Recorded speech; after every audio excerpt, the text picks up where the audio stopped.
നമസ്കാരം സുഹൃത്തുക്കളെ. കുറേ ദിവസങ്ങൾ കൂടിയാണ് ഒരു ഓൺലൈൻ വോയിസ് വീഡിയോ ചെയ്യുന്നത്. ഞാൻ വേറൊന്നും കൊണ്ടല്ല, വിഷയങ്ങളില്ലാഞ്ഞിട്ടുമല്ല, പ്രതികരിക്കാൻ കാര്യങ്ങളോ കാരണങ്ങളോ എനിക്ക് എൻ്റെ അഭിപ്രായം പറയാൻ ഇല്ലാഞ്ഞിട്ടുമല്ല. ഒരുപാട് യാത്രകളായിപ്പോയി, യാത്രകളുടെ ഇടയ്ക്ക് വിട്ട് പോയി എന്നുള്ളതാണ് സത്യം. അപ്പോൾ എനിക്കിന്ന് പറയാനായിട്ട് തോന്നുന്നൊരു കാര്യം, കഴിഞ്ഞ ദിവസം ഞാൻ യാത്ര ചെയ്ത് കർണാടക ജില്ലയിൽ കൂടിയാണെന്ന് ഞാൻ പറഞ്ഞിരുന്നു.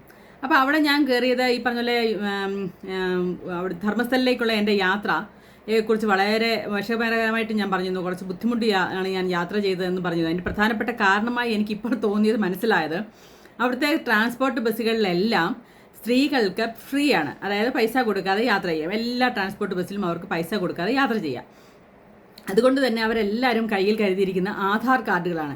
നമ്മളിങ്ങനെ മുറിച്ച് സൂക്ഷിക്കുന്നുമല്ല, അവർ ആ നീളത്തിൽ തന്നെയാണ് എല്ലാവരും കൊണ്ടു നടക്കുന്നത്. അത് കട്ട് ചെയ്ത് കാർഡായിട്ടൊന്നും അല്ല, അങ്ങനെ തന്നെ കൊണ്ടു നടക്കുകയാണ്. അവർക്ക് കൊണ്ടു നടക്കാനുള്ള സൗകര്യം കൊണ്ട്, കാണിക്കാനുള്ള സൗകര്യം കൊണ്ടും അങ്ങനെ കൊണ്ടു നടക്കുകയാണ്. അപ്പോൾ അവിടെ കണ്ട കുറച്ച് കാഴ്ചകൾ ഞാൻ നിങ്ങളോട് ഷെയർ ചെയ്യാമെന്ന് വിചാരിക്കുന്നത്. അപ്പം നമ്മുടെ നാട്ടിലും ഇനിയും ഇത് നടപ്പാക്കി കഴിയുമ്പോൾ വരാൻ പോകുന്ന കാഴ്ചകൾ സമാനമായിരിക്കും എന്നുള്ളത് കൊണ്ടാണ് എനിക്കിതിപ്പം പറയാൻ തോന്നുന്നത്. അതായത് പറഞ്ഞു വന്നത്, എനിക്ക് അവിടെ ആദ്യം സീറ്റ് കിട്ടിയില്ല, പിന്നൊരു സീറ്റ് കിട്ടി, ഞാൻ അവിടെ ഇരുന്നു. പിന്നെ കൈക്കുഞ്ഞുമായിട്ട് കയറുന്നവരുണ്ട്, പല രീതിയിൽ വയ്യാഴികയോട് കയറുന്നവരുണ്ട്, ഒക്കെയുണ്ട്. അപ്പോൾ അവിടെയൊക്കെ സംഭവിച്ചത്, ആണുങ്ങളൊക്കെ സാധാരണ നമ്മുടെ നാട്ടിലൊക്കെ ഇതുപോലെ കൈക്കുഞ്ഞുമായിട്ട് കയറുമ്പോൾ അവർ പെട്ടെന്ന് എഴുന്നേറ്റ് കൊടുക്കും, ഈ ബുദ്ധിമുട്ടൊക്കെ അറിയാവുന്നതുകൊണ്ട്. അല്ലെങ്കിൽ ചെറിയ കുട്ടികളും ഒക്കെ എഴുന്നേറ്റ് കൊടുക്കും. പക്ഷെ അവിടെ ഒരാൾ പോലും എഴുന്നേറ്റ് കൊടുക്കാൻ തയ്യാറാവുന്നില്ല, ഒരാൾ പോലും എഴുന്നേറ്റ് കൊടുക്കുന്നില്ല. അപ്പം അവർ കണ്ടക്ടറോട് ഒരു കൈക്കുഞ്ഞുമായിട്ട് വന്നൊരു സ്ത്രീയെ വളരെ ഇടിച്ച്, അതായത് പക്ഷേ അവിടുത്തെ സീറ്റൊക്കെ വളരെ അടുപ്പിച്ചാണ്. ഒരാൾക്ക് നേരെ നടന്നു പോകാനുള്ള സ്പേസ് ആ രണ്ട് സീറ്റുകൾക്കും ഇടയിൽ ഇല്ല എന്നുള്ളതാണ് മറ്റൊരു ബുദ്ധിമുട്ടായിട്ട് എനിക്ക് തോന്നുന്നത്. അതായത് ഒരാൾ ഒരു സീറ്റിലോട്ട് ഇടയിലോട്ട് കയറി എന്നിട്ട് വേണം ഒരാൾക്കൊന്ന് നമുക്ക് ഇറങ്ങാനോ ഒക്കെ, അത് ഭയങ്കര ബുദ്ധിമുട്ടായിട്ട് എനിക്ക് തോന്നി. അപ്പം അങ്ങനെയുള്ള ഇടത്തോടെ ഇടിച്ച് ഇച്ചിരി വണ്ണമൊക്കെ ഉള്ളവർ വളരെ ബുദ്ധിമുട്ട് വേണം കയറി വരാൻ വേണ്ടിയിട്ട്. അപ്പോൾ ഒരു കൈക്കുഞ്ഞുമായിട്ടൊരു ഇത്ത വന്നിട്ട് പറയുകയാണ്, സാറേ പിന്നെ ആരും എഴുന്നേറ്റ് തരുന്നില്ലല്ലോ സാറേ എന്ന്.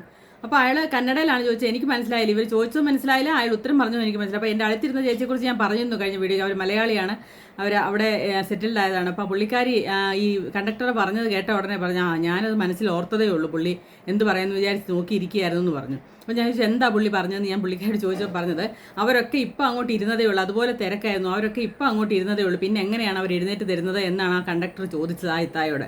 അവർ ദേഷ്യപ്പെട്ട് അടുത്ത സ്റ്റോപ്പിൽ ഇറങ്ങി പോവുകയും ചെയ്തു. അപ്പോൾ അടുത്തതായിട്ട് നമ്മുടെ നാട്ടിലും ഇനിയും കാണാൻ പോകുന്ന ഇതൊക്കെ ആയിരിക്കും. അതായത് പൈസ കൊടുത്തിരിക്കുന്ന പുരുഷന്മാരാരെങ്കിലും ഒരു സ്ത്രീക്ക് വേണ്ടി എഴുന്നേറ്റ് കൊടുക്കുമെന്ന് എനിക്കിനിയും സ്വപ്നത്തിൽ വിചാരിക്കാൻ കഴിയില്ല. അല്ലെങ്കിൽ അതുപോലെ വല്ല ഈ പറഞ്ഞ പോലെ ദയാലുക്കളായിട്ടുള്ള ആൾക്കാരും വല്ലതും ആയിരിക്കണം അങ്ങനെ ചെയ്യണം. അപ്പം അവരുടെ ഭാഗത്തുനിന്നും അങ്ങനെ ഒരു മറുപടി വന്നതിൽ തെറ്റൊന്നുമില്ല, ശരിയാണ്. അന്നേരപ്പോഴാണ് ഞങ്ങളൊക്കെ ആ സീറ്റിലൊന്നും ഇരുന്നത്. അന്നേരപ്പോൾ തന്നെ ഒരാൾ കയറി വരുമ്പോൾ എഴുന്നേറ്റ് കൊടുക്കാൻ അത്ര ഇടിക്കുക, അതുപോലെ ഇടിയാണ്. ഈ പറഞ്ഞ പോലെ നിൽക്കാനുള്ള ബുദ്ധിമുട്ട്, ഈ സീറ്റിൽ ഇങ്ങനെ അടുപ്പിച്ച് സെറ്റ് ചെയ്തിരിക്കുന്ന നിൽക്കാനുള്ള ബുദ്ധിമുട്ടും വളരെയധികം ഉള്ളത് കൊണ്ട് തന്നെ ആരും എഴുന്നേറ്റ് കൊടുക്കാൻ തയ്യാറായില്ല. അതായിരിക്കും ഇനി സംഭവിക്കാൻ പോകുന്നത്. അപ്പോൾ പറഞ്ഞു വന്നത് ഇതാണ്, നമ്മുടെ നാട്ടിലും ഇനിയും സംഭവിക്കാൻ പോകുന്ന ഏകദേശം ഇതുപോലുള്ള സംഭവമാണ്. അപ്പം ഇപ്പം പറഞ്ഞു വരുന്നു, ആൾക്കാർ പറയുന്നു ഇപ്പം അങ്ങനെയൊന്നും സംഭവിക്കാൻ പോകുന്നില്ല, പിങ്ക് ബസ് വരും, ആ പിങ്ക് ബസ് എല്ലാ ജില്ലയിലും ഓരോന്നിടും, ആ ഓരോ ബസ്സിൽ മാത്രമേ നമുക്ക് ഫ്രീ ആയിട്ട് കിട്ടുമെന്നൊക്കെ പറയുന്നു. അതിനെക്കുറിച്ചൊന്നും വ്യക്തമായിട്ട് നമുക്കറിയില്ല കേട്ടോ, അറിയാത്ത കാര്യങ്ങളൊക്കെ പറയാൻ പറ്റില്ല. പക്ഷേ ഓരോരുത്തർ ഇങ്ങനെ പറയുന്നു, അടുത്തുള്ള അവരുമായിട്ട് അടുത്ത് നിൽക്കുന്നവരൊക്കെ ഇങ്ങനെ പറയുന്നു, അതിനെക്കുറിച്ച് നമുക്കറിയില്ല. പക്ഷേ അങ്ങനെ വന്നാൽ അത് വളരെ രൂക്ഷമായിരിക്കും. കാരണം ഈ ഒരു ബസ്സിൽ കയറാനുള്ളത് അത്രപ്പാടും ഇടിയും ഒക്കെ ഭയങ്കരമായിരിക്കും എന്നാണ് എനിക്ക് തോന്നുന്നത്. കാരണം അതൊരു ഭീകരമായ ഒരു അവസ്ഥയായിരിക്കും. ആൾക്കാരെല്ലാവരും കൂടെ ഒരു ബസ്സിന് വേണ്ടി കാത്തു നിൽക്കുക, അവത്തിലിടിച്ച് കയറുക.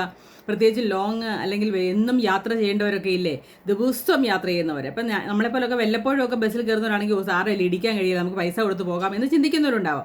പക്ഷേ ദിവസം യാത്ര ചെയ്യുന്ന ജോലിക്ക്, അതായത് വലിയ ശമ്പളത്തിലൊന്നുമല്ല ജോലിക്ക് പോകുന്ന ആൾക്കാർ ഈ ബസ് കാത്തു നിന്ന് കയറാൻ വേണ്ടിയിട്ട് തന്നെ നിൽക്കുമെന്നുള്ള കാര്യത്തിൽ സംശയമില്ല.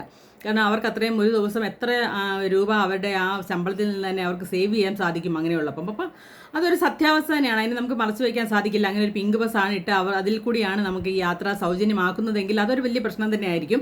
അതേപോലെ തന്നെ മറ്റുള്ളവർക്ക് അതൊരു വിഷമവുമായിരിക്കും. കാരണം ഇങ്ങനൊരു ആനുകൂല്യം വന്നിട്ടും എനിക്കത് എൻ്റെ ഈ വീടിൻ്റെ മുമ്പിൽ കൂടെ ഒരേ ഒരു ട്രാൻസ്പോർട്ട് ബസ്സാണ് പോകുന്നത്. ആ ബസ്സിൽ അങ്ങനെ ഒരു സൗകര്യം കിട്ടിയില്ലെങ്കിൽ എനിക്കതുകൊണ്ട് പ്രത്യേകിച്ച് പ്രയോജനമൊന്നുമില്ല. അപ്പം നമുക്കിപ്പോൾ മലപ്പള്ളിലോട്ടോ എല്ലാം ചെന്നാൽ അവിടെ നിന്ന് ഒരു ട്രാൻസ്പോർട്ട് ബസ്സിൽ കയറി, തിരുവല്ലയിലൊക്കെ എപ്പോഴും ട്രാൻസ്പോർട്ട് ബസ്സാണ് കൂടുതലുള്ളത്. ആ ട്രാൻസ്പോർട്ട് ബസ്സിൽ കയറി പോകണം എന്നുണ്ടെങ്കിൽ അപ്പോൾ നമുക്കത് ബുദ്ധിമുട്ടായിട്ട് വരും. ഇങ്ങനെ ഒരു സൗകര്യം കിട്ടിയില്ല എങ്കിൽ, ഒരേ ഒരു ബസ്സാണെങ്കിൽ നമുക്കത് ബുദ്ധിമുട്ടായിട്ട് വരും. അപ്പോൾ അതിങ്ങനെയൊക്കെ വരുമ്പോൾ ഇതിൻ്റെ ബുദ്ധിമുട്ട് അല്ലെങ്കിൽ ഇതിൻ്റെ ഗുണം എന്താണ്, അതിൻ്റെ ദോഷം എന്താണെന്ന് നമുക്ക് മനസ്സിലാകാൻ പോകുന്നത് ഇത് ജൂൺ 15 തൊട്ടേ നമുക്ക് അറിയാൻ സാധിക്കുകയുള്ളൂ. ഇവരെന്താണ് ഇതിൽ നിന്നും കൂടുതലും വിശദമായിട്ട് കാര്യങ്ങൾ ഇതുവരെ മുഖ്യമന്ത്രി പറഞ്ഞിട്ടില്ല. എന്തായാലും സ്വാഗതാർഹമായ ഒരു കാര്യം തന്നെയാണ്. കാരണം കുറച്ച് ആൾക്കാരെങ്കിലും ഇതിൻ്റെ ഗുണഭോക്താവാകും എന്നുള്ളത് കൊണ്ട് സ്വാഗതാർഹം തന്നെയാണ്. കാരണം ഇതുപോലെ ഡെയിലി പോകുന്നവർക്കൊക്കെ വളരെ ഒരു തുച്ഛമായ നല്ലൊരു തുക വ്യത്യാസം വരുമല്ലോ. അപ്പോൾ അതൊക്കെ പക്ഷേ അത് നല്ല രീതിയിൽ നടപ്പാക്കുക എന്നുള്ളതാണ്. നമുക്ക് ടൂറ് പോകാം അങ്ങനെയൊക്കെയാണ് പറഞ്ഞത്. അപ്പോൾ ആ രീതിയിലേക്കൊക്കെ എത്തും എന്ന് നമുക്കറിയാൻ സാധിക്കില്ല. എന്നാലും പുള്ളി പറഞ്ഞ വാക്ക് പാലിക്കുമെന്ന് നമുക്ക് വിശ്വസിക്കാം. കാരണം ചെറിയ ചെറിയ കാര്യങ്ങളാണെങ്കിലും പുള്ളി ആദ്യത്തെ ദിവസം തന്നെ പാലിച്ചല്ലോ. അപ്പോൾ നമുക്ക് പ്രതീക്ഷിക്കാം. എന്തായാലും നല്ല കാര്യങ്ങൾ നല്ലതാണെന്ന് പറയുന്നതിൽ നമുക്ക് ഒരു വിഷയവും ഇല്ല, ഇപ്പോൾ ആരായാലും. അപ്പോൾ സന്തോഷമായിട്ട് ഇരിക്കുക. നമുക്ക് എന്തൊക്കെയാണ് വരാൻ പോകുന്നത് നമുക്ക് നോക്കാം. ബൈ.